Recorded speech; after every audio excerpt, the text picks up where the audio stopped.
Hello, and thank you for joining me. So just an advance notice, this is going to be a slightly longer video because there is a lot of ground I want to cover. And depending on the sort of response level, I may or may not make like uh, let's say spam out some of the categories I'm bringing into this video. This video I'm going to be bringing everything into one video, but I might yeah.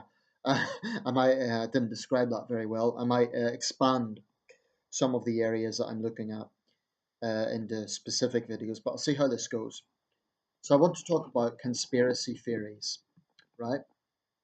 It's a subject that is, without question, fascinating.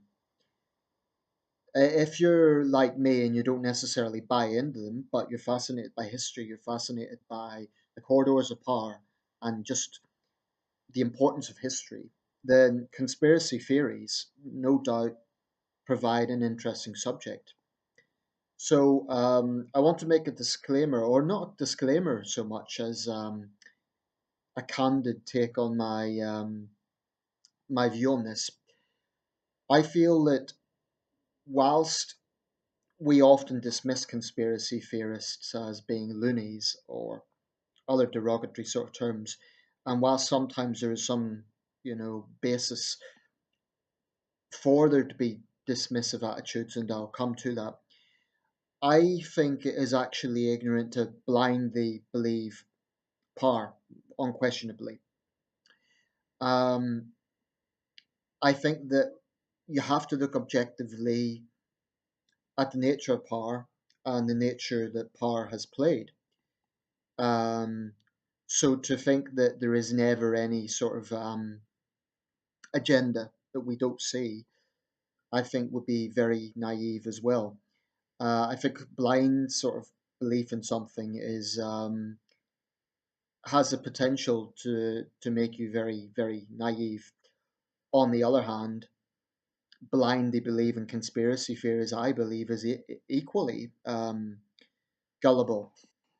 And that kind of brings me to my, well, actually, this might be better for the conclusion. So if you hang around long enough to hear my conclusion on this, I'll summarize how I feel about that. So I want to break this video down a little bit.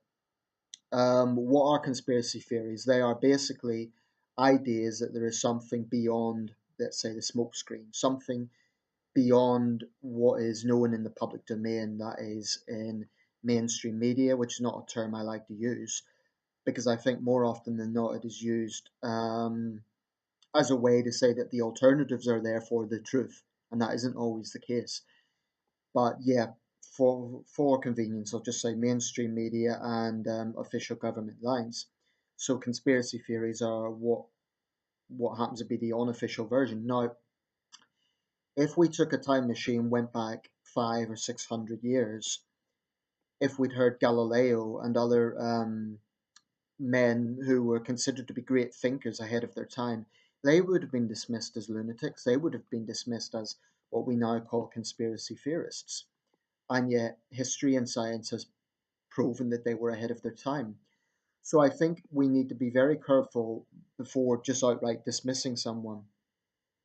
Having said that, there are self described or people who angle towards that description of conspiracy theorists who in my opinion, have a cult like following, and there's sort of a personality cult around them.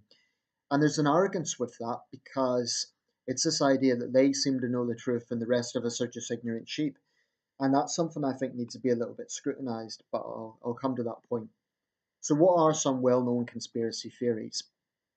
Well, going back and kind of working my way through, and this is just some that came off the top of my mind. I'm sure there's many others, but these are some relatively well known conspiracy theories. The Lincoln assassination and the circumstances around that. The Jack the Ripper case in London, the Whitechapel murders, that particularly comes under suspectology. 130 years on, there's still websites dedicated to it. It's still a huge question mark. Um, then we have the sinking of the Titanic and what was the actual cause of the sinking, and all sorts of issues to do with J.P. Morgan Chase and money around that and what actually causes sinking, and many circumstances around that event. The Romanovs, and particularly the circumstances around the death of Anastasia, or supposed disappearance of Anastasia, that is, that she supposedly survived. The Roswell incident in New Mexico and the supposed US government cover up. The theory that Adolf Hitler survived World War II and lived out his days in Argentina. Um, what else comes to mind? I'm trying not to avoid anything here that can be seen as well known. The Kennedy assassination, of course, and I'm going to come back to that one, needs no explanation. The moon landing, whether or not the moon landing was faked. Um, had a little list here. I didn't want to leave anything out that would be considered well known. The death of Princess Diana and the circumstances around that, and of course 9/11. I've tried to do those roughly in order of chronology. Now, there are others, of course, but I think it's fair to say those ones are all well documented. Now, out of those, I think it's fair to say that the two best documented and the two most analysed and micro-analysed are probably the Kennedy assassination and the September 11th attacks and the circumstances around that. You type in either event, hundreds, if not thousands, of videos will come up, interviews, people micro-analysing footage, etc. Now, I think there's a reason for that. Why those two events, particularly, perhaps more so than the others. And there's no exact science around this over which has the most documentation. But my hunch is that the 9/11 attacks and the Kennedy assassination, more than all the others, get attention. And I've often wondered, well, there has been deadlier events than 9/11, and there have been other world leaders who have been assassinated. So why is it those two particular events get so much attention? I think that they shaped the generation. For people growing up in the early 60s, they were haunted by those images. The Zapruder film, um, it came to define the kind of the lost Camelot, the lost dream of a generation in a sense. And then America's innocence got lost with the quagmire of Vietnam, etc. I think that's why the Kennedy assassination is so, not to mention all the questions around it, but because all these conspiracy theories have questions around them. But I'm thinking of why particularly these two. 9/11, likewise, from my generation, those images of that second plane going into the South Tower, the people falling from the building, that they haunted my generation 17 years ago, and yet it's still very, very raw. And I admit, I personally still get quite emotional when I see it. I'll be honest about that. I still feel quite. So that's why I feel those two events in particular get so much attention, because they were filmed. Now, we do have the news reports of Princess Diana's death, and we have news reports of the other events. But I still think that those two, more than any, get micro-analysed because more perhaps than the others, they define a generation. Um, I mean, with the Lincoln assassination, as much as it was a big event, it came after the absolute nightmare of the American Civil War in terms of what that had done to the United States. So, whilst it was a huge event in its own right, it came after the American Civil War, whereas the Kennedy assassination came at the beginning of an era. And just to say this briefly, why does the McKinley and Garfield assassinations get very little comparative attention? Well, Garfield actually survived for almost 50 days after he was shot. So it wasn't quite as dramatic. It was still the death of a president, but Garfield wasn't quite, he wasn't a war president like Lincoln, and he wasn't a youthful, inspiring new leader. He was, in some ways, and this might sound harsh, but he was just a generic late 19th century American president, somewhat similar to Rutherford Hayes and Chester Arthur, and he didn't stand out in the same way. McKinley, maybe slightly more so. But again, that came at a time when America wasn't at war. There was no major geopolitical events going on involving the United States. There was the Spanish American War. But other than that, it didn't have the same sort of resonance as the Cold War, which was, of course, going on during the Kennedy assassination. So I think those are the reasons why the Garfield and McKinley assassinations didn't quite garner the same attention. Um, no, so that's why I feel both the 9/11 attacks and the Kennedy assassination have, I mean, both events inspired so many films, books, documentaries, and you just type either event into YouTube, you'll find hundreds of different videos just on the Zapruder film. You will find thousands of videos on the angles that the planes hit the Twin Towers, on the engineering behind that, on the last audios, etc., etc. Now, with 9/11 in particular, my feeling about the conspiracy theories is that people need to be aware that there were real people involved in that, in the sense that it was a human tragedy. It was, you know, almost 3,000 people died, thousands were wounded, many others became sick afterwards. So when people pontificate about being an inside job, etc., they have to be very careful about what they're saying in terms of sensitivity. I made a video recently that sometimes sensitivity is required, and this is one such occasion. Um, but I feel that when it comes to conspiracy theorists and conspiracy theories, it comes down to people wanting to attribute a greater meaning to such a poignant event. So, for example, with the Kennedy assassination, I heard this analogy recently. Take, for example, the Holocaust, right? You had a great evil, which was the Third Reich, and you had a great crime, which was the murder of millions of Jews.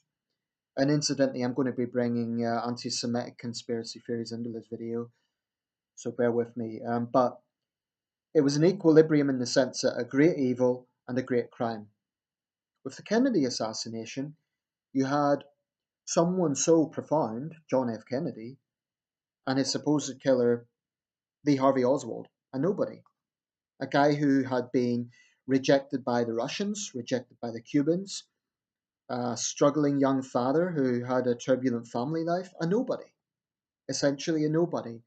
And I think the reason why people cannot accept the lone gunman theory, or the lone gunman hypothesis that the Warren Commission came up with, is that it just doesn't add up that one person, such an insignificant person, would murder the most powerful and most important man in the world at that time. I think that's why people have to ascribe a deeper meaning. And whilst it's not the same event, I think it's somewhat similar with the Jack the Ripper case.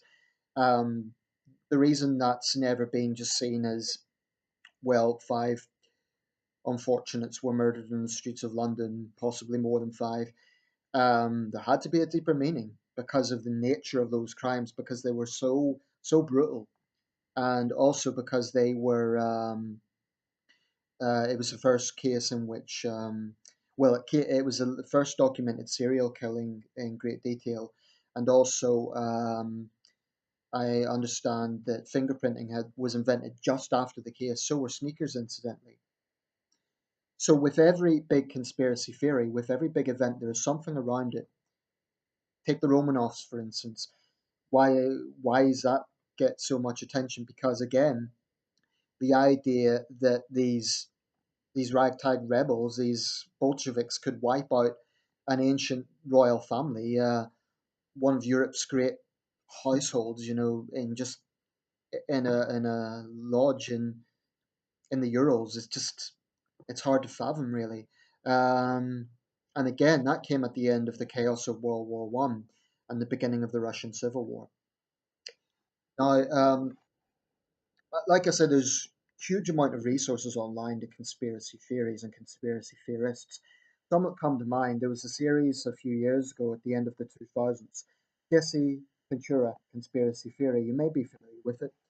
Jesse Ventura, the former governor of Minnesota, former wrestler, former Navy SEAL.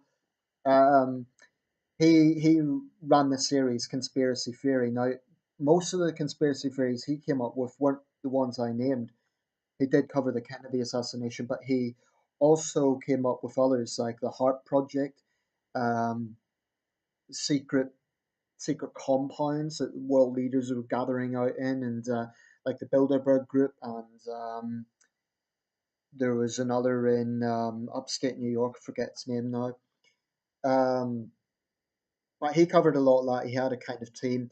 Now, I'm not sure if it would be fair to call Jesse Ventura a conspiracy theorist himself, but certainly he tapped into that and he often consulted his expert, Alex Jones, and that's where I got quite critical of the show because I think Alex Jones is a right wing blowhard, but that's my opinion.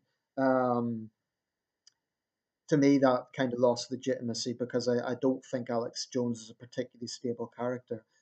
Um, Now, to be fair to Jesse Ventura, he didn't like absolutely believe every theory. He did analyze it, and some of them he did dismiss. Like he dismissed the reptilian shapeshifting one, which, if you are familiar with David Icke, very well known figure, former footballer, later became one of Britain's best known conspiracy theorists. The thing about David Icke, what I'm critical about with Icke is there's a personality cult around him. He's almost like a cult leader. If you look at videos of David Icke, some of his followers, or let's say those who support him, have this blinding, unflinching, unwavering ideology of, oh, Ike is right and everyone else is wrong. To me, he would have some legitimate arguments if he didn't go down the line of reptilian shapeshifters because it's so absurd and so. My issue with David Icke is ego. This idea that he thinks that he alone somehow knows the truth and everyone else is ignorant. And this is what I find consistent with a lot of well-known conspiracy theorists. They argue that we are ignorant from government information, but my question would be, well, what makes you so intelligent? How come the rest of us have been duped, but you have somehow uncovered the truth? That's where conspiracy theorists start getting into a realm of ideology. And to me, the fundamental question has to be, are you really trying to unveil the truth, as in what a whistleblower would do, or are you trying to vindicate your own ideology? And I think everyone who taps into conspiracy theories needs to question that. Am I really trying to find out the truth, or am I just trying to vindicate my own bias against this particular leader? So, if there's a conspiracy theory, for example, against a Democratic president, is it because you're sympathetic to Republican positions? If it's a conspiracy theory against a Republican president, could it be that you're sympathetic to Democratic positions? And that's just a rather very base example. There's others. I mean, one thing I've noticed with conspiracy theories, almost universally, the well known ones relate to the West. Think of all those ones I've named, virtually all of them are related to either the US or the UK, with the exception of the Romanovs. Now that's interesting that in liberal democracies, which value freedom of expression, there seems to be more questions about hidden power. I'm just thinking of the intro to Jesse Ventura's conspiracy theory. I'll just say this quickly. Another thing that put me off that show, I mean, it was pretty interesting, but another thing that put me off it was Jesse Ventura's ego. I mentioned ego and conspiracy theorists. To me, went in like, oh, I'm a tough guy. I'm a former Navy SEAL, former wrestler. Well, he might well be. He's a big guy, you know. But to me, his ego was off putting. It was like, you're going to tell a governor he can't go forward? And then there was one scene where he was like, um, when I don't get my own way or when I'm refused something, I get angry. Well, what does that prove? There was a lot of flaws with that show because I remember one episode, and maybe I'm going off on a tangent here, but there was one episode where they showed this facility which had all these coffins piled up. And that was meant to vindicate the idea that the government was planning a genocide or some sort of mass death. Now, my thinking of it was, well, surely is this not just preparedness if there is an epidemic on the scale, for example, of the Spanish flu, which killed millions of healthy young people? Because in that situation, you'd have many people dying over a short period of time. And as previous epidemics show, not everyone could be buried at once. So maybe it's just being prepared. Now, like I say, Jesse Ventura is not an outright conspiracy theorist himself, but to me, his ego was off putting. If you're familiar with the show, I'm sure you'll know what I'm talking about. Um, yeah, so back to what I was saying, there is so much when it comes to conspiracy theories, it taps into the US and the UK. Now, why is that? If we're thinking about kind of hidden government agendas, one of the most prominent of recent years is the Tiananmen Square crackdown in China 29 years ago. What happened? In the early 90s, the Chinese government went out of its way to pretend nothing had happened. And to this day, they censor the internet for any information about Tiananmen Square. I watched a press conference with Bill Clinton and Jiang Zemin the other day. The issues brought up about sanctions following the Tiananmen protests. Now, Jiang actually answered the question, which was unusual, because most Chinese leaders say it's an internal matter. Mind your own business, essentially. Jiang claimed that there was instability and they had to put it down. My take on that, and this warrants its own video, is if the Chinese government was just trying to put down violent protests, then what do they have to hide? Why are they so scared of people debating this? So, my point here is if you look at power and the power dynamic, why is there never any conspiracy theories about what the Russian government does, what the Chinese government does, what the Indian government does? Maybe there are, but certainly not as documented as those that I've named. So I find that interesting. That it's almost always directed at the West. Um, there's a big interest in conspiracy theories, of course, in popular culture. In the 1990s, I think there was a big resurgence in interest in this field because, primarily because of the X Files. I followed that show in the late 90s, and if you know the X Files, you'll know that Mulder had these liaisons known as the lone gunmen, and they often tapped into big government cover-ups and so on. But this was at a time when the internet was still relatively young.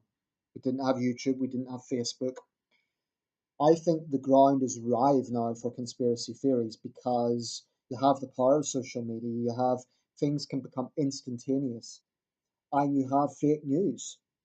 To quote President Trump, you have news that simply is not what has happened, and more often than not, it's Russian bots, Russian trolls who are spreading this stuff. I think that is something that is very, very pertinent, and if anything, conspiracy theories may be even more dominant in our discourse. That isn't entirely a bad thing. I think it's healthy to question power, but to me, when it is only directed at Western governments, then there is an agenda behind it. And this comes back to what I was saying about ideology. If you're always looking only at the CIA and the NSA and America and Britain, but you're ignoring the FSB or the Chinese security services, then now you could say, well, I'm an American, I know more about the American situation, or I'm British, I know more about the British situation, etc. But there has to be a consistency if the whole thing is about veiled power. There has to be some degree of consistency, um, because otherwise you wouldn't have a situation where America is the most dominant country in the world, but Russia and China are still pretty powerful countries. Um, Before I close this video, I want to tap into anti-Semitic conspiracy theories because that's something you see rife online. I came across one the other day. Um, Actors expose Zionist agenda. I think this is something that is I find personally quite troubling that there are so many people on cyberspace that are willing to tap into this idea of a Jewish world control. There's no point. There's no. There's no denying that there is a high proportion of Jewish people in the financial sector in Hollywood. That's true. But why is there not the same questions asked over, for example, people might think of Henry Kissinger, right? Well, what about John Kerry? John Kerry was Secretary of State. What about all those non-Jews who rise to high positions? That's one thing. Secondly, people often say, "Oh, I'm not anti-Jewish. It's just about criticizing Israel or Zionism." But when you start to dig a bit deeper, it really is anti-Judaism. That's flawed because Judaism itself You get liberal Jews, you get Orthodox Jews, conservative Jews, reformist Jews. So this ugly notion of a Zionist world control, it's as old as time, and it's one thing that led to the Shoah. I mean, if you genuinely believe that that was all invented, how the hell do you explain those Allied soldiers who were haunted for years afterwards by what they saw at Auschwitz-Birkenau? How do you explain Holocaust survivors who had the tattoos from their prison guards and so on? I just find it disgusting that there are people out there who are so blinded by their hatred of Jews in general that they tap into these most baseless theories about the Jews controlling the world. I'm not going to lie, there are prominent Jews, of course there are. There are also prominent Christians. I mean, that's just a fact. So to tap into these sort of conspiracy theories gets into something that goes down quite a dark path, in my opinion. And it's a sort of resentment and the lemon-us mentality that leads to genocide. I mean, the protocols of the Elders of Zion and other such material was what was what led to that resentment that built in Germany in the 30s. And those Jewish people whose businesses were attacked, Jewish children who were shamed, they weren't powerful multi-billionaires. They were just Jewish people who, once again, history repeating itself, find themselves the target of suspicion. I have no problem with powerful individual Jewish people being criticized, but the target should be them and their policies. So, for example, you don't like Henry Kissinger, criticize Henry Kissinger, not criticize Henry Kissinger because he is a Jew. Because you don't criticize George W. Bush because he's a Methodist. That's what I really have a problem with anti-Semitic conspiracy theories. And unfortunately, more often than not, they're full of Islamists as well. People who downplay, come out with things like 9/11 was an inside job, etc., etc. And this is where I'm going to close up because I'm aware the video is quite long. I think it is healthy to question power, to question the official version of events. But you have to remember when you are pushing something, is it because you're trying to vindicate your own ideology or is it because you're just trying to unveil the truth? And I think that when we think of 9/11, for example, I have to say it makes me quite angry when people say it was an inside job. Well, how do you explain the audios from Flight 93? If that was an inside job, how do you reconcile that with the thousands of families? It's like on a smaller scale, the various gun atrocities we've had, and you get people in the gun lobby trying to claim that it's crisis actors and false flag operations to try and take away our guns. I find it very depressing and very frustrating that people could be so small minded and so petty and so callous that they would actually say the young victims of an atrocity are just actors, they're just making it up. That's where I think conspiracy theories can be dangerous. I think it's healthy to question power. And, any free thinking look at the history of the United States, the CIA has a very, very murky history. There's no question about it. The number of coups d'etats, etc. There's a great scene in the film JFK by Oliver Stone, which is full of flaws, but it's a very interesting scene, even if it's flawed. It makes very good cinematography, at least, with Donald Sutherland, General Y, and it goes through all this things that didn't make sense on the day in Dallas and so on. It's an interesting film. It's full of mistakes, but not don't let that stand in the way of great conspiracy theories. And the interesting thing about that was released in 1991. Conspiracy theories around the Kennedy thing was waning by that point, but they propped up again. I have no doubt that 50 years from now there will still be interest in that.